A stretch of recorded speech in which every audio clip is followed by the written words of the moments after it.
Amén y gracias a Dios, hermana Marta León, gracias por hacerse cargo. Y buena noche para todos, bienvenidos. Es viernes y al ser viernes estamos nosotros estudiando el Evangelio, contenido en la carta a los Romanos. Hace 8 días alcanzamos a llegar hasta el versículo 21 del capítulo 12. Quiere decir que ya acabamos la exposición del capítulo 12. Y entramos hoy a una nueva parte, sería la parte número 4 de esta unidad número 5, que es la parte práctica. Esta parte 4 de la unidad número 5, o la lección 4 de la unidad número 5, va del versículo 1 al versículo 7 del capítulo 13 de la carta a los Romanos. Ubíquese por favor en el capítulo 13, versículo 1. Tenemos que ir hasta el 7. Y estos versículos tratan exactamente de la relación que el cristiano debe tener con el gobierno humano. De eso tratan estos 7 versículos. Ahora, ¿por qué va a hablar del gobierno? Porque todos los gobiernos son impopulares. Y todos los gobiernos están permeados de corrupción, de mentira, de robo, de hurto, de maña, de vicio. Y no hay en esta tierra ningún sistema de gobierno que sea perfecto, ni siquiera alguno que se acerque al modelo de gobierno que nuestro Señor Jesucristo va a implementar durante el milenio. Ninguno. Y encontramos que no solamente los gobiernos están permeados e influenciados por el mismo Satanás, como le enseña la Sagrada Escritura claramente, diferentes pasajes de la Biblia. Por ejemplo, el libro de Daniel, en el capítulo 10, cuando habla acerca del príncipe de Media, el príncipe de Persia, el príncipe de Grecia, se refiere a principados demoníacos. Principados demoníacos que influenciaban al imperio de los medas, al imperio de los persas, al imperio de los griegos. Así cada sistema de gobierno tiene detrás de él principados demoníacos, agentes demoníacos, que son los que verdaderamente, haciendo uso de los gobernantes, haciendo uso de los mandatarios, haciendo uso de los reyes, haciendo uso de los presidentes, haciendo uso de los diferentes sistemas e ideologías de gobierno, son los que gobiernan de esa manera esta tierra. Cuando la Biblia llama a Satanás el Dios de este siglo, el príncipe de la potestad del aire, y cuando el diablo le dijo al Señor Jesucristo en la tentación en el desierto que los reinos de este mundo le pertenecían a él, literalmente gobierna los reinos de este mundo a través de los sistemas políticos, a través de los sistemas de gobierno. Puede ser que alguno, cuando me escuche presente acá o más adelante, cuando escuche alguno de esta clase, cuando se le comparta el link, le llegue el link, active el link y me escuche hablando de los sistemas de gobierno, puede ser que alguno se ofenda. ¿Por qué se ofende? Pues porque hay algunos que rinden demasiada pleitesía a determinada ideología política y algunos que casi endiosan su ideología política y algunos que se jactan diciendo que yo pertenezco a determinada ideología política y que me identifico con determinado individuo o con determinado libro o con determinado párrafo o con determinada frase o con determinado sistema de gobierno. Así suele ocurrir. Y suele ocurrir conversaciones acaloradas entre los mismos cristianos cuando se habla de los gobiernos. El tema es que la Sagrada Escritura dice claramente que cuando el impío gobierna, el pueblo sufre. Cuando el impío gobierna, el pueblo sufre. Si lo que tenemos nosotros son gobernantes impíos, el pueblo va a sufrir. Algunos estarán muy contentos, algunos estarán de acuerdo. Porque cuando hablamos de la defensa de las ideologías políticas, usted se va a encontrar con un montón de egoístas que están muy de acuerdo con la ideología del gobierno de turno, que quizás están recibiendo alguna clase de beneficio del gobierno de turno, eso es lo que los tiene contentos, y eso es lo que hace que hasta se enemisten con algunos otros cristianos, cristianos o no cristianos, que no profesen su misma ideología de gobierno, su misma ideología política. Este tema es sumamente delicado. Se dice en la sociedad que hay dos charlas que uno siempre debería evitar. La charla acerca de la religión o la conversación acerca de la religión o la conversación acerca de la política. Porque es tan difícil ponerse de acuerdo con respecto al tema de las religiones. Porque el uno va a decir que considera que es mejor el budismo y el otro va a decir que considera que es mejor el islam. Y cada uno tiene sus propias convicciones y de ahí el uno no saca al otro. Y aquí de la misma manera, cuando las conversaciones son en torno al tema político, pues el uno va a decir, el uno va a hablar acerca de un color de bandera y el otro va a hablar de otro color de bandera. O si no, el uno va a hablar de derecha, el otro va a hablar de izquierda, el otro va a hablar de centro y se van a comenzar a echar el agüita sucia el uno al otro. Lamentablemente, la bandera roja, la bandera azul, la bandera verde, la bandera amarilla, la izquierda, la derecha, el centro, arriba, abajo y todos los sistemas de gobierno tienen bastante agua inmunda como para echarse encima toda esa suciedad y toda esa putrefacción. El que defiende a ciegas un gobierno de hombres realmente no sabe lo que está haciendo.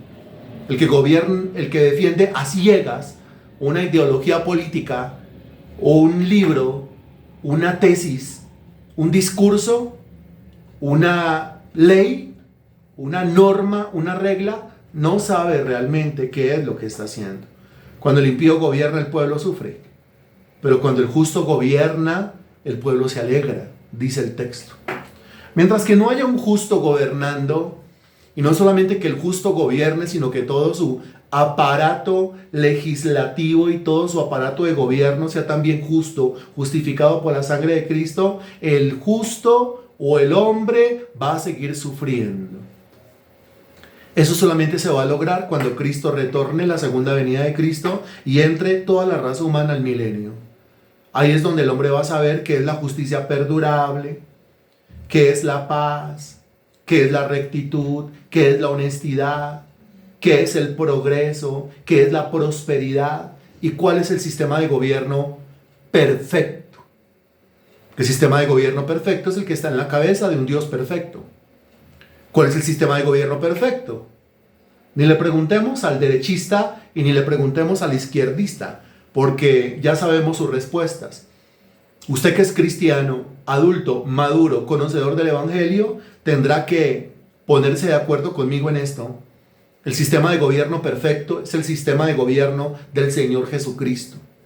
Es una teocracia, en donde Cristo mismo es el que gobierna, y todo su aparato legislativo es santo, justo y bueno, como le enseña la carta a los romanos. Mientras que eso no pase, olvídese. Cuando hablamos de una norma, al uno le gusta, al otro no. Una ley, al uno le gusta, al otro no. Una reforma, al uno le gusta, al otro no. Hablamos de sensatez y hablamos de razón. Pero los unos razonan de una manera y los otros razonan de otra manera. Y la mayoría de las veces el razonamiento es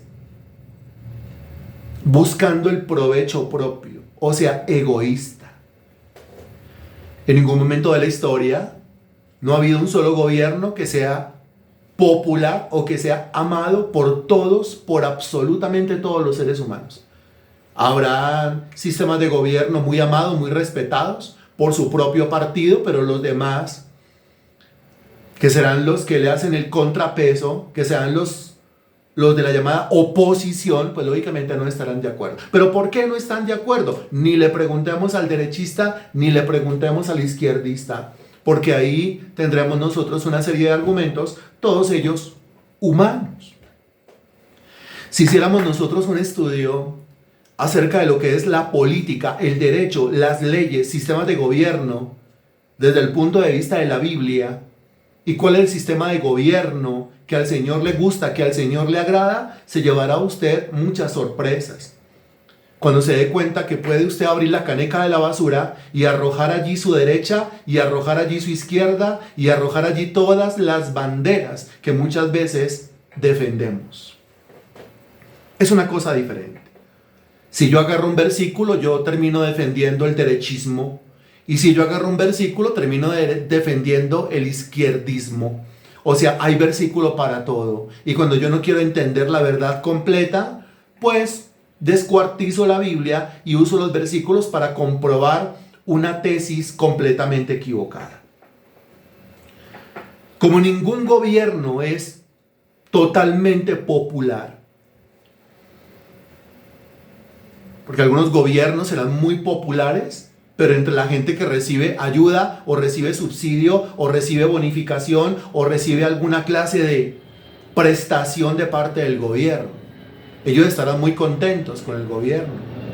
Por los que no reciben lo mismo, pues entonces no van a estar tan contentos. Por eso, como ningún gobierno va a llegar hasta el último habitante para ayudarle, para beneficiarle, para subsidiarle, para gestionarle un progreso, pues entonces ningún gobierno va a ser completamente popular. Ninguno. Detrás de cada gobierno impío, que eso es lo que tenemos en este momento en el país, y eso es lo que siempre hemos tenido en los años de gobierno, de independencia de este país. No ha habido un solo gobierno justo. Justo desde el punto de vista de la justicia de la Biblia. No lo ha habido. Y por aquí han pasado los de las banderas de un lado y los de las banderas del otro. Y si quiere meter las manos al fuego por alguno de ellos, pues ya sabe lo que pasa cuando uno mete las manos al fuego por otro hombre. Termina quemado. Quemado. Entonces, ¿qué hace uno frente al tema de los gobiernos? A mí personalmente me hablan acerca del tema de los gobiernos, me hablan acerca de la política y a mí se me irrita la úlcera. A mí me da bilis. A mí me cae mal el tema. Y sin embargo no le puedo salir corriendo al tema. Yo no puedo evadir el tema, no puedo omitir el tema cuando la Biblia misma me habla del tema. Cuando la Biblia misma me habla de reyes y me habla de gobernantes y me habla de magistrados, y cuando aquí en Romanos capítulo 13, que es el Evangelio, y usted se preguntará, ¿pero qué hace Romanos capítulo 13 hablando del tema de los gobiernos, hablando del tema de la política?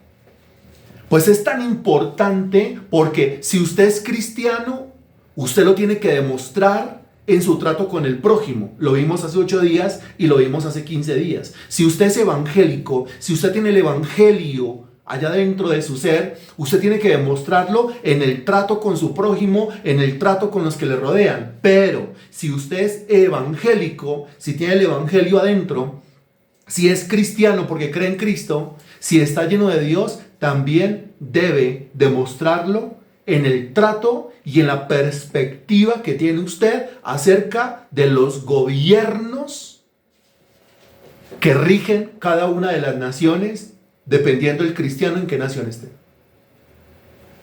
Allá siempre va a haber un sistema de gobierno. ¿Y cuál debe ser mi relación? ¿Cómo me debo yo comportar? Algunos no han entendido esto. Y como no han entendido esto, entonces se han transformado en cosas que no deberían ser. Por ejemplo, en los días en los cuales escribió el apóstol Pablo la carta a los romanos, el gobierno que estaba en el trono era el gobierno del Imperio Romano. Que no diga que el Imperio Romano es una maravilla, ¿no? Aunque algunos dirán que sí, se meten en la historia y dirán que sí. De ahí sale el derecho romano, el código romano, y tenían unas muy buenas leyes. Realmente eran unos asesinos. Y realmente cometían todo un montón de vejámenes. Unas muy buenas leyes, cuando los emperadores, la mayoría de ellos, eran homosexuales y se permitía libremente. Eran bisexuales y se permitía libremente. La práctica del aborto y se permitía libremente. Algunos eran pederastas,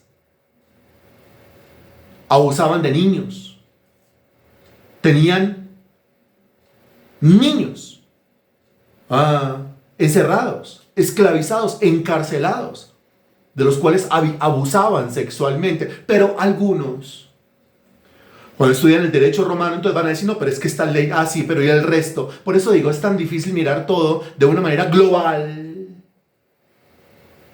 Porque si lo mira de una manera global, usted se va a dar cuenta que, claro, por un lado, a conveniencia, las leyes eran estrictas. Por el otro lado, a conveniencia también, las leyes eran completamente libertinas. Cuando uno tiene un gobierno que permite la extorsión, el robo, el abuso, la inseguridad, el aborto, el libre desarrollo de la personalidad, el homosexualismo, promueve, subsidia campañas LGBTI, pues no me diga que estamos viviendo nosotros en el cenit del milenio, porque no es así. Y lo mismo que usted piensa con respecto al tema de los gobiernos es lo mismo que están pensando los ciudadanos en Brasil, y en Venezuela, y en Perú, y en Bolivia, y en Costa Rica, y en todas las naciones del mundo. Son ciudadanos totalmente inconformes. De repente subió su candidato por la persona que usted votó y usted siente que está tocando el cielo a dos manos. Pero no es así. Cristiano maduro, el cristiano objetivo, no debe pensar así. No está tocando ningún cielo a dos manos. El poder corrompe, el dinero corrompe, el estar allá arriba corrompe. Si corrompe a un hombre que tenía el corazón conforme al corazón de Dios, me refiero a David, y fue corrompido por el poder, y el Espíritu de Dios estaba sobre él. Si corrompe el poder a un hombre lleno de sabiduría como Salomón, que también tenía el temor de Dios, ahora imagínese qué hace el poder con un individuo o con un grupo de individuos que no tienen el temor de Dios en su corazón. Una cosa nefasta, totalmente putrefacta, totalmente corrompida, totalmente maloliente. Con eso es que usted se encuentra. Debemos pedirle a Dios que nos abra los ojos para poder ver. Debemos pedirle a Dios que nos dé entendimiento para poder entender verdaderamente las cosas, para poder discernir el principado demoníaco que hay detrás de cada gobierno. Ahora, ¿cuál debe ser mi trato para con el gobierno? ¿Cuál debe ser mi perspectiva, mi óptica para con el gobierno, independientemente cuál sea el gobierno? Alguno cuando lee estos primeros 7 versículos de Romanos capítulo 13, entonces dicen pues que uno debe ser una persona. Hay dos extremos aquí. Se entiende de manera extremista. Y no se puede entender de manera extremista. Porque algunos se convierten en unos fanáticos del gobierno de turno.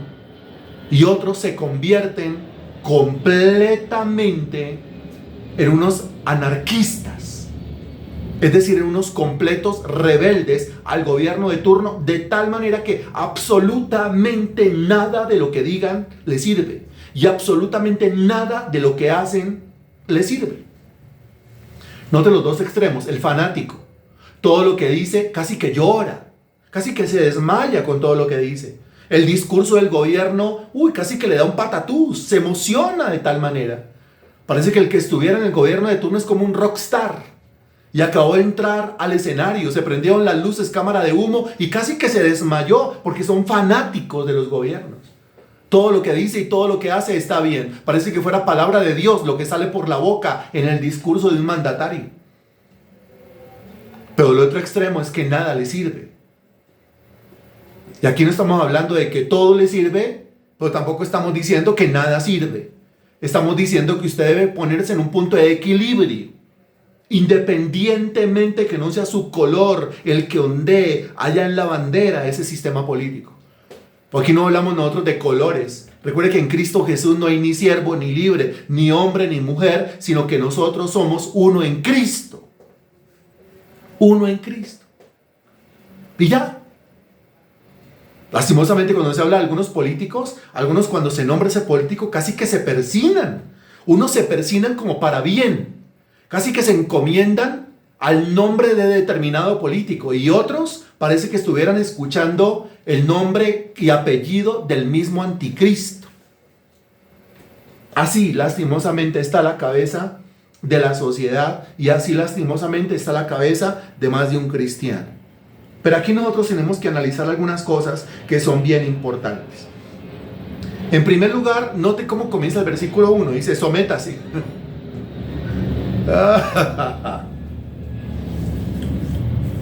Sométase. Ahora sométase, olvídese cómo me va a someter, pero olvídese, yo no me voy a someter, pero olvídese, pero cálmese, le va a dar algo. Siéntese, tranquilice, respire profundo. Tómese una agüita aromática. O yo nunca me voy a someter a esa bandera azul, o nunca me voy a someter a esa bandera roja, o verde, o amarilla, o floripepiada. Yo nunca me voy a someter a un gobierno de derecha, o un gobierno de izquierda, o un gobierno de centro, un gobierno de arriba, un gobierno de abajo. Así que armamos una ronda con todo esto. Pero cálmese, por favor, porque es que el versículo comienza diciendo sométase, pero el contexto llega hasta el versículo 7, o sea, hasta la palabra honra. Por eso digo, si usted no lo escudriña bien, si no lo entiende bien, termina usted convertido o en un fanático allá lambebotas, o termina convertido en un anarquista amargado, pesimista, diciendo que absolutamente nada sirve. Entonces hay que analizar muy bien el tema. Y la verdad no me interesa si no alcanzo a llegar hasta el versículo 7 hoy. Es un tema delicadísimo, ¿no? Como se puede dar cuenta. Algunos predicadores pues lo enseñan por encimitica como para no meterse en problemas. Y algunos predicadores no van a hablar de banderas, ideologías políticas, ni de derecha, ni de izquierda, ni de nada de eso, para no meterse en problemas. Pero es que si el texto habla de política, pues yo me veo obligado a hablar de política. Si el texto habla de sistemas de gobierno, pues yo me veo obligado a hablar de sistemas de gobierno.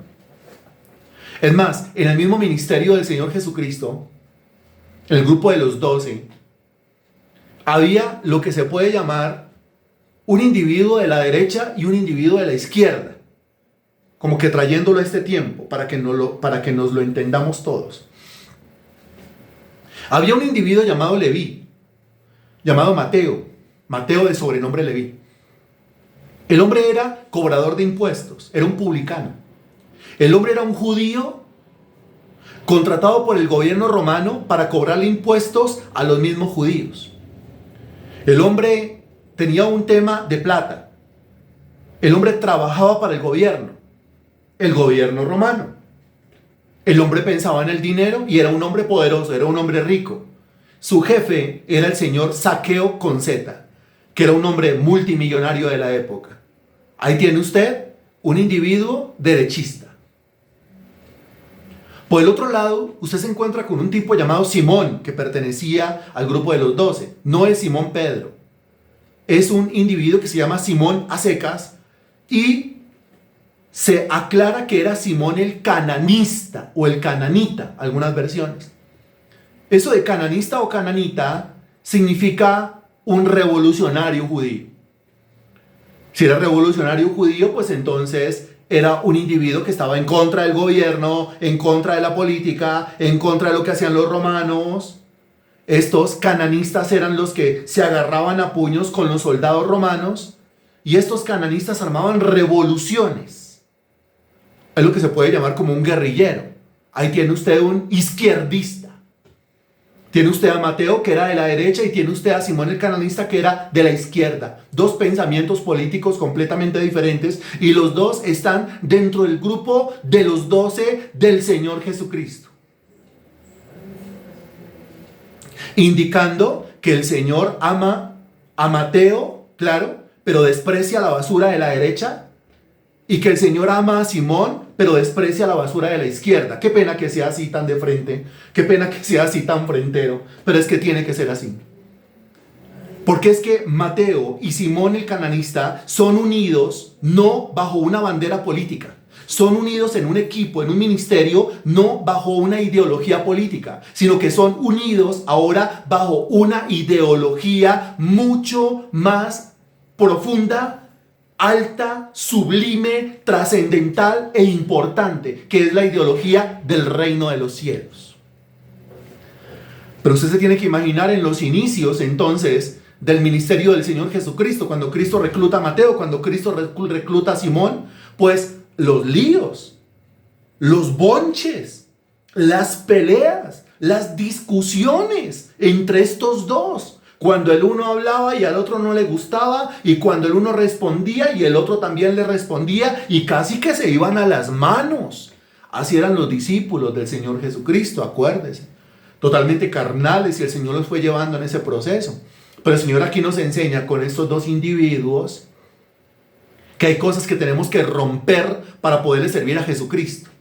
Y que no se rompen a menos que yo adquiera la perspectiva correcta. Y la perspectiva correcta me la da es el Evangelio. La perspectiva correcta no me la dan los libros de ideología de derecha, y la ideología correcta no me la dan los libros de ideología de izquierda. En mi aula me enseñaron la derecha, en mi aula me enseñaron la izquierda. En esta aula se está enseñando algo más sublime, más grande, más alto, más importante, que es el Evangelio. Donde el Señor dice, yo acepto al uno, yo acepto al otro. Esa basurita toca irla sacando de acá. Y esa otra basurita toca irla sacando de acá también. La primera palabra del versículo 1 es sométase. Ahora a continuación dice, sométase toda persona. O sea, como diciendo, sin excepción alguna. Ya, punto. Y si dice sométase sin excepción alguna, está hablando de usted y está hablando de mí. De malas, pues no me voy a someter. Cálmese, que le puede dar algo. Siéntese, tómese una agüita. Tome agüita, relájese. Yo no tomo agua cruda, hiérvala. Se estaría caliente. Ay, Dios mío, póngale una bolsita de aromática. Espérese, que hasta ahora vamos en el versículo 1. Ni en el versículo 1. Hasta ahora vamos en las primeras 2 o 3 palabras del versículo 1. Sométase toda persona a las autoridades superiores. No hay versículo que más le duela al uno o al otro que ese. Sométase toda persona a las autoridades superiores. Mira lo que dice. Porque no hay autoridad sino de parte de Dios. Y las que hay por Dios han sido establecidas. Uy, qué versículo tan doloroso. Tan poderoso, pero tan doloroso. Porque mira lo que me está diciendo. Sométase. ¿Quién? Toda persona. ¿A quién? A las autoridades superiores. ¿Por qué me tengo que someter? Ahí dice a continuación, porque es que no hay autoridad sino de parte de Dios. O sea, el concepto de autoridad nace en la cabeza de Dios. Nace en el corazón de Dios. ¿Por qué en la cabeza de Dios? Porque Dios es rey. Jehová reina, dice la Sagrada Escritura. Alégrese la tierra. Él es rey. Porque Él está en un trono, el cielo es su trono, la tierra el estrado de sus pies. Él está en un trono, Él es rey y es rey eterno. Al rey de los siglos inmortal, dice el texto bíblico. Como Él es rey, Él es un gobernante, tiene un sistema de gobierno. Él tiene un reino, ese reino se llama el reino de los cielos, el reino de Dios, el reino de Cristo. Él entiende perfectamente cómo tiene que funcionar un sistema de gobierno. De manera que el concepto de gobierno nace en la cabeza no de ese autor de ideologías de derecha y no de ese autor de ideologías de izquierda o de ideologías de banderitas, de sistemas políticos o de ideologías de gobierno. No. El concepto de gobierno, el concepto de autoridad nace en la cabeza de Dios. Dios dice, debe ser así. Tiene que haber alguien arriba y alguien abajo. Tiene que haber una autoridad, alguien que mande, alguien que diga cómo se hacen las cosas y los otros que hagan las cosas. Solo que aquí estamos hablando de Dios perfecto, un rey perfecto. Si el rey es perfecto, su reino es perfecto. No hay autoridad sino de parte de Dios, porque el concepto de autoridad nace en la cabeza de Dios. Y a continuación dice, y las que hay, o sea, las autoridades que hay, sea quien sea, llámese como se llame, las que hay, pero mira el femenino, las que hay. Pero cuando usted habla de un gobernante, nombre y apellido, en estos sentidos de autoridad, usted no trata directamente con el individuo nombre y apellido. Usted trata es con la investidura que tiene el individuo. Con eso trata, por eso el femenino. Es decir, si hay un gobernante que se llama fulanito de tal, póngale usted nombre y apellido a ese fulanito de tal. Si hay un gobernante que se llama fulanito de tal, usted no trata directamente con fulanito de tal. Usted trata directamente es con la investidura que tiene fulanito de tal, con el manto de autoridad que tiene fulanito de tal, con la banda de autoridad que tiene fulanito de tal, con el trono, la corona y el cetro, que son los que le dan la autoridad y el poder a fulanito de tal, pero usted no trata directamente con fulanito de tal, sino con la investidura que tiene el individuo. ¿Por qué con la investidura? Porque ¿quién permitió que se le colocara la investidura a ese hombre fulanito de tal o a esa mujer fulanita de tal? ¿Quién permitió que se le colocara esa investidura? El que permitió que se colocara esa investidura fue Dios.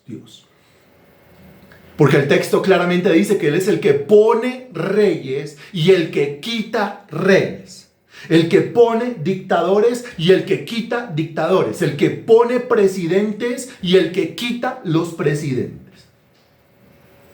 Ahora, eso no quiere decir que la persona que es puesta ahí como rey o como reina, como dictador o como dictadora, como presidente o como presidenta, eso no quiere decir que vayan a ser una bendición para el pueblo. No quiere decir que vayan a ser una bendición para el pueblo. Algunos gobernantes fueron puestos ahí para castigar al pueblo. Y eso está claro en la Sagrada Escritura. Algunos gobernantes fueron puestos ahí para castigar al pueblo. Un caso muy evidente es el caso de Saúl. ¿Se acuerda de Saúl? Muy bien, usted lo está recordando. Como Saúl. Me agrada que conozca la Sagrada Escritura. Como Saúl. En esa época en la cual las demás naciones tenían reyes o presidentes o monarcas o dictadores, y la nación de Israel, caprichosa y antojadiza, en su capricho y en su antojo, se antojó de que ellos también querían tener un rey.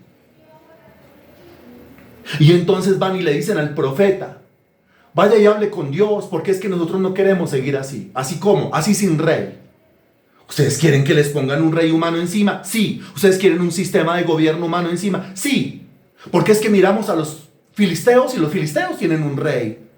Y miramos a los cananeos y los cananeos tienen un rey. Y miramos a los sirios y miramos a los persas y miramos a esas naciones y todas tienen un rey. Y nosotros queremos un rey. Queremos rey. No es que Dios no hubiese querido que la nación de Israel tuviese un sistema de gobierno y tuviese un rey, un monarca, un presidente o alguien que mandara. Solamente que la voluntad perfecta de Dios era que el primer rey que tuviese la nación de Israel fuese el dulce cantor de Israel. La voluntad perfecta, la voluntad soberana de Dios era: el primer rey que debe tener esta nación es el hombre conforme a mi corazón. O sea, ¿quién? O sea, el rey David. Pero este pueblo no quería esperar.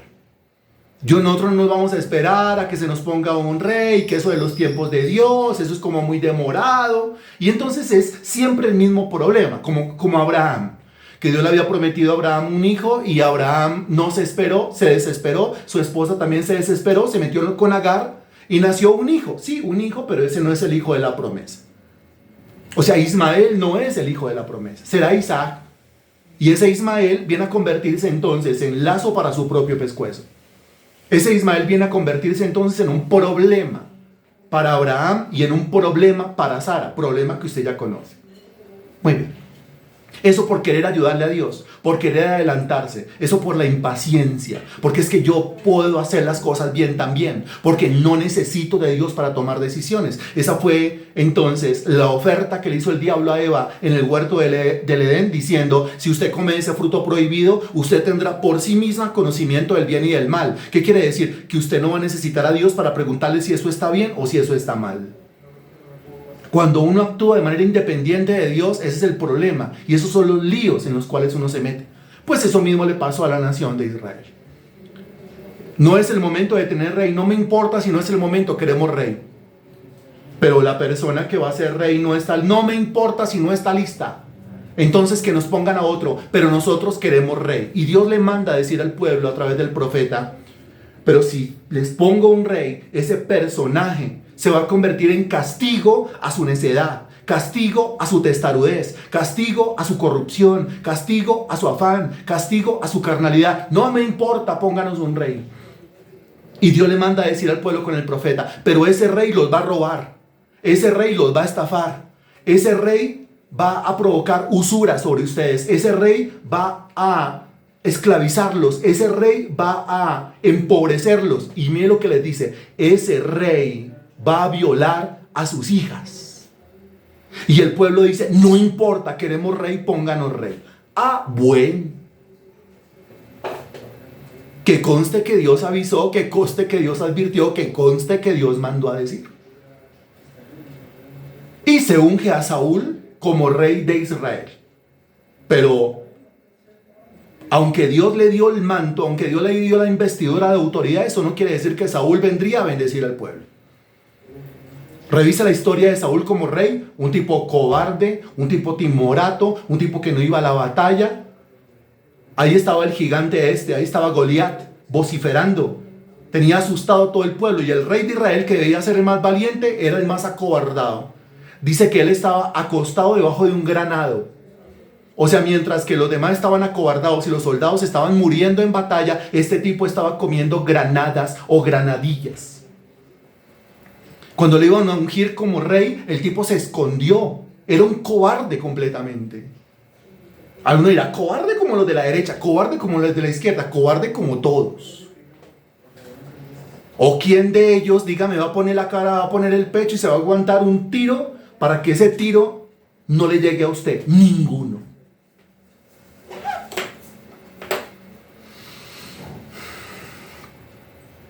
Aquí el tema es entonces que Dios les dio rey, porque ellos querían un rey. Y ese rey fue investido de autoridad, pero para castigar la terquedad, el capricho, el antojo de un pueblo. De la misma manera, cada nación ha tenido gobernantes, pero gobernantes que no han sido bendición para ese pueblo, que no han beneficiado al pueblo, sino que lo han perjudicado. Y uno dice, pero qué gobernante tan pésimo, tan malo. Sí, pero es el gobernante que ese pueblo se merece. Cada nación tiene el gobernante que se merece.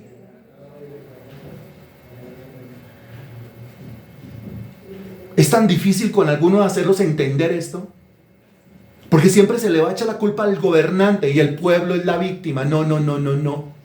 Si no fuera por el pueblo, ese gobernante no estaría en el poder, porque Dios a una nación le da al pueblo que se merece, punto. Si tenemos este gobernante es el que nos merecemos, punto. Si antes de eso tuvimos otro, es el que nos merecimos. Y si antes de eso tuvimos otro y otro y otro y otro y otro, es el que esta sociedad colombiana se ha merecido. Eso se tiene que entender primeramente desde el espíritu. Después entiéndalo desde la ideología política, desde los sistemas de gobierno y desde los libros de derecho. Pero primero lo tiene que entender usted desde el espíritu.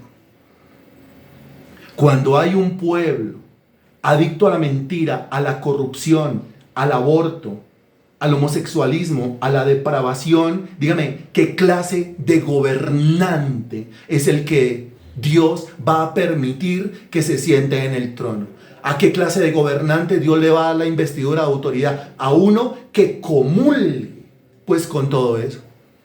¿Se acuerda del anticristo? El anticristo vendrá y le dará a todo el mundo gusto. Punto. Así será la sociedad. La sociedad es corrupta. Eso es lo que se va a sentar en el trono. La misma corrupción.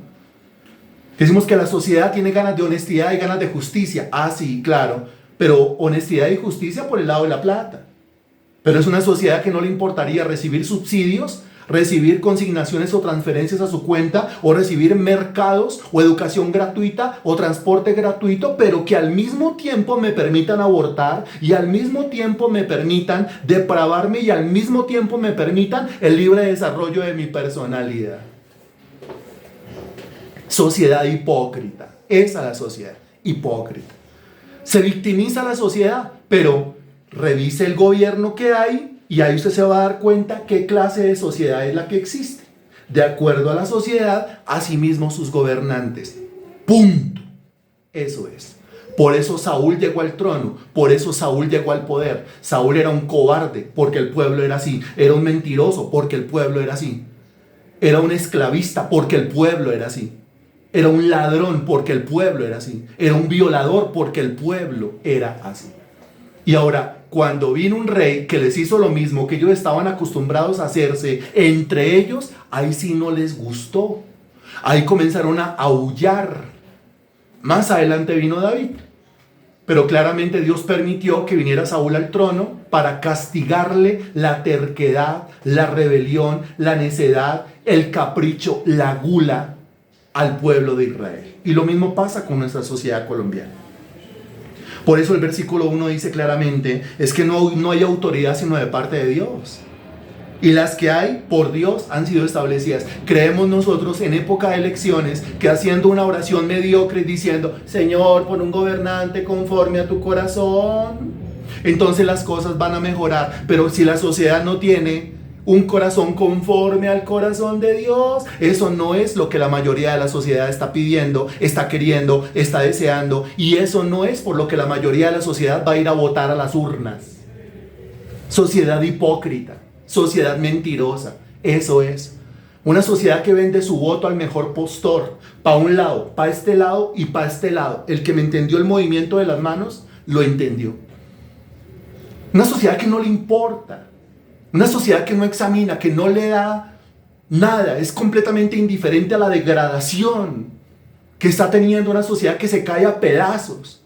Que creemos que a una sociedad, si se le inyecta más plata, si entra más plata, ya estamos bien. Cuando de moral, de valores, de santidad, de espiritualidad, estamos podridos como sociedad.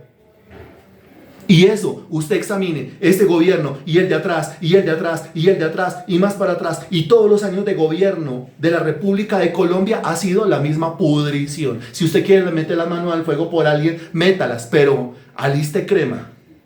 Aliste un producto que se llama rifocina, que se lo aplican a los quemados, porque se va a quemar, se lo aseguro. Por el único que yo, este servidor, metería las manos al fuego en cuanto a político, en cuanto a rey, en cuanto a monarca, es por Jesucristo. De resto por ninguno. No me interesa. No hay autoridad sino de parte de Dios, y las que hay por Dios han sido establecidas. Señor, ¿eso quiere decir que tú lo pusiste? Y Dios dirá, sí, permíteme explicarte. Yo lo puse porque tú lo pusiste. ¿Cómo así? Claro, yo puse a Saúl porque tú me lo pediste. Yo puse a Saúl porque era lo que tú querías. Yo puse a este y al anterior y al anterior y al anterior porque era lo que esta sociedad quería. Porque desculpamos a Dios, Señor, ¿por qué nos castigas con ese sistema de gobierno que hay en la actualidad? Pero ojo, ¿por qué nos castigas? O sea que si hay un delito, o sea que si hay un pecado. Y algunos gobernantes, presidentes, senadores, congresistas, magistrados, alcaldes, etcétera, etcétera, etcétera, están puestos ahí, es para castigar al pueblo de parte de Dios. Castigar al pueblo de parte de Dios. Ahí lo tiene. Ahí está. Duro, durísimo. Pero es lo que la palabra de Dios enseña. El versículo 2 dice, de modo que quien se opone a la autoridad, en femenino también, quien se opone a la autoridad, no está hablando del fulano de tal. No está diciendo, se está oponiendo a fulano de tal o a fulana de tal. Se está oponiendo a la autoridad con la cual fue investido fulano de tal. ¿Quién invistió a fulano de tal con esa autoridad? Dios. Pero ¿cómo Dios fue a investir con autoridad a ese fulano de tal? Si ese fulano de tal es esto, es lo otro, es un tal por cual es peor, es pésimo, está dañado, es malo, es maligno. Como castigo al pueblo. Eso fue lo que el pueblo pidió, eso es lo que el pueblo está solicitando, eso es lo que el pueblo con su comportamiento se merece y no se merece ninguna otra cosa. Entonces dice el versículo 2, por eso, de modo que quien se opone a la autoridad, o sea, quien se está oponiendo a la investidura, no a fulano de tal, quien se opone a la autoridad, a lo establecido por Dios resiste. Si usted se está oponiendo a la autoridad, o sea, a la investidura, al manto de autoridad, se está oponiendo no a fulano de tal, se está oponiendo es a Dios, que fue el que le dio la investidura a fulano de tal. Uy, venga, pero es que es pésimo, es que es dañado, es que es malo, es que es corrupto, es que es mentiroso, es que es pro muerte, pro aborto, pro depravación. Ah, pero eso era lo que el pueblo quería. Porque cuando el hombre en su proselitismo político dice, y conmigo van a poder abortar, y resulta que millones y millones y millones de personas votan, pues eso es lo que el pueblo quiere. ¿Qué quiere que Dios ponga? Si eso es lo que el pueblo pide a gritos. Pero recuerde usted no trata aquí directamente con el fulano de tal, o con la fulana de tal, sino con la autoridad con la cual Dios mismo invistió a fulano de tal o fulana de tal. En algunos casos para bendecir a un pueblo que buscaba lo correcto, y en algunos otros casos, la mayoría de los casos, si no todos, para castigar a un pueblo que andaba en busca de alguien que les acolitara su corrupción y depravación desde las leyes. De modo que quien se opone a la autoridad, a lo establecido por Dios, resiste. Y los que resisten a fulano de tal, no. A fulana de tal, no. Los que resisten la autoridad, ¿a quién está resistiendo? A Dios, y acarrean condenación para sí mismos. Para sí mismos. Por hoy hasta ahí llegamos. No podemos avanzar más. Al entrar yo al versículo 3, me toca seguir derecho hasta el versículo 7 prácticamente. Porque ahí se comienza a narrar un caso en particular, es decir, un ejemplo. Para que la doctrina quede clara, el Señor usa ejemplos. Con ese ejemplo vamos, pero dentro de 8 días. El tema es rudo, duro, pero es lo que la Sagrada Escritura enseña con respecto al tema de la política. Bendito Dios, te damos gracias.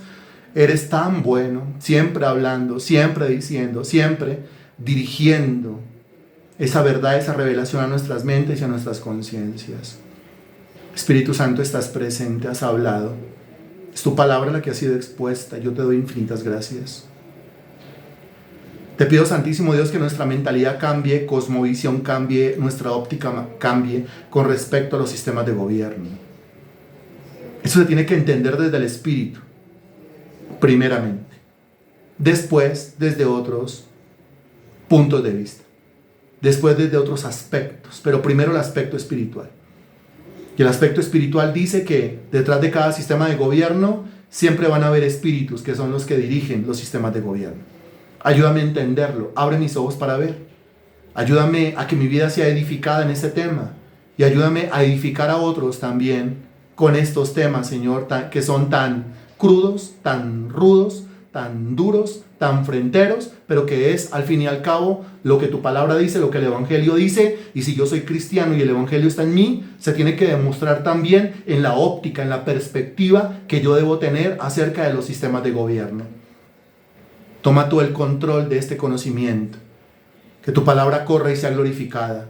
Te lo suplicamos en el nombre del Señor Jesús. Amén y gracias a Dios.